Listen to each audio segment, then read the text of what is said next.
আসসালামু আলাইকুম। আজ আমি আপনাদের মাঝে নিয়ে এসেছি মিষ্টি কুমড়ার বেগুনি নিয়ে। বেগুনি তো আমরা অনেকেই খেয়েছি, তবে মিষ্টি কুমড়া দিয়েও যে এত সুন্দরভাবে বেগুনি বানানো যায় পারফেক্টভাবে, সেটি কিন্তু আমরা অনেকেই জানি না। এই জন্য আজকের রেসিপিতে আমি আপনাদেরকে দেখিয়ে দেবো কীভাবে পারফেক্টভাবে বেগুনি বানিয়ে নেবেন মিষ্টি কুমড়া দিয়ে। তো প্রথমে আমি কিন্তু চিকন করে মিষ্টি কুমড়াগুলো কেটে নিয়েছি। এবার আমি এর মধ্যে দিয়ে দিব পরিমাণ মতো লবণ, সামান্য একটু মরিচের গুঁড়া আর অল্প একটু বিট লবণ। এখানে কিন্তু বিট লবণটা অপশনাল, আপনারা চাইলে দিতে পারেন অথবা নাও দিতে পারেন। আর এই যে বেগুনি বানানোর জন্য মিষ্টি কুমড়া যেভাবে কাটতে হবে এটি কিন্তু আমি প্রথমেই দেখিয়ে দিয়েছি। একদমই কিন্তু অনেক বেশি পাতলাও করা যাবে না, আবার মোটাও করা যাবে না, এরকম মিডিয়াম একটা সাইজে কিন্তু করে নিতে হবে। এরপরে কিন্তু এই উপাদানগুলো দেওয়ার পরে মাখিয়ে নিতে হবে। তো এখানে কিন্তু আমি মাখিয়ে নিয়েছি, এরপরে বেসনটা তৈরি করে নেওয়ার পালা। তো প্রথমে আমি একটি বাটিতে বেসন নিয়ে নিয়েছি, তারপরে দিচ্ছি স্বাদ মতো লবণ আর সামান্য পরিমাণে হলুদ আর মরিচের গুঁড়া দিয়ে দিব। মরিচের গুঁড়াটা আপনারা যে যেমন ঝাল পছন্দ করেন সেরকম পরিমাণে দিয়ে নেবেন। এখানে প্রায় আমি 1 চামচের মতো দিয়ে নিয়েছি। আপনারা যদি এর থেকে কম ঝাল খান তাহলে কম দিয়ে দিতে পারেন। এরপরে আমি দিয়ে দিব প্রায় 1 চামচের মতো কর্নফ্লাওয়ার। আপনারা চাইলে চাউলের গুঁড়াটাও দিতে পারেন, এতে করে বেগুনিটি অনেক সময় ধরে মচমচ থাকবে, অর্থাৎ কুড়মুড়ে থাকবে।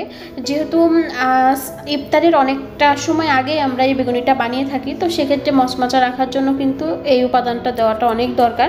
তো এরপরে আমি অল্প অল্প করে পানি দিয়ে বেসনটা ভালোভাবে মাখিয়ে নিব। অর্থাৎ এখানে কিন্তু একবারে পানি দিতে যাবেন না কখনোই, সেক্ষেত্রে কিন্তু অনেক বেশি পাতলা হয়ে যেতে পারে। একটু একটু করে পানি দিয়ে কিন্তু মাখিয়ে নিতে হবে, সেক্ষেত্রে কিন্তু বেসনটা পারফেক্ট হবে। বেসনটা যদি পারফেক্ট না হয় সেক্ষেত্রে কিন্তু বেগুনির যে আসল মজাটা সেটি কিন্তু নষ্ট হয়ে যাবে। তো এখানে কিন্তু দেখুন আমি বেসনটা মাখিয়ে নিয়েছি, এটা আমি এক হাত দিয়ে করছি, তো এটা আমি পুরোটা দেখাতে পারিনি। তো আমার কাছে মনে হয়েছে বেসনটা একটু বেশি ঘন হয়ে গিয়েছে, সেক্ষেত্রে কিন্তু আমি আবার অল্প পরিমাণে পানি দিয়ে বেসনটা আবার মাখিয়ে নিব। তো এখানে কিন্তু দেখুন আমার বেসনটা কিন্তু মাখানো হয়ে গেছে, আমার কাছে এটা পারফেক্ট মনে হয়েছে। আপনারা এটা পরীক্ষা করার জন্য বেসনের মধ্যে একটা আঙ্গুল ডুবিয়ে এভাবে পরীক্ষা করে নিতে পারেন।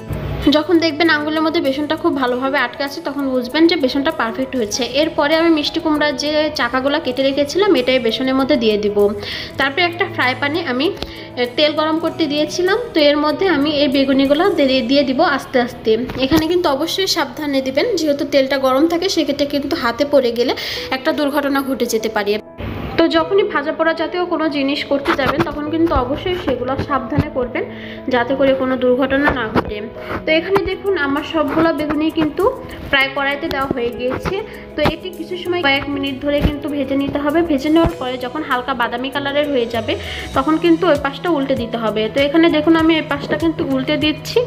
আমার কালারটা কিন্তু যে কাঙ্ক্ষিত যে বাদামি কালার হালকা, সেই কালারটা কিন্তু চলে এসেছে।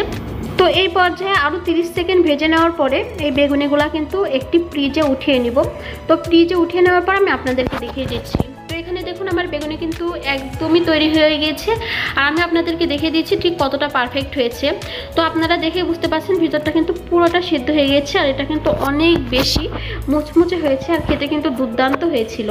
এই রেসিপিটা কিন্তু অবশ্যই আপনারা বাসায় ট্রাই করবেন। আজ এই পর্যন্তই। সবাই ভালো থাকবেন, সুস্থ থাকবেন। এরকম আরও নিত্য নতুন যে কোনো ভিডিও পেতে আমার চ্যানেলের পাশে থাকবেন। আল্লাহ হাফেজ।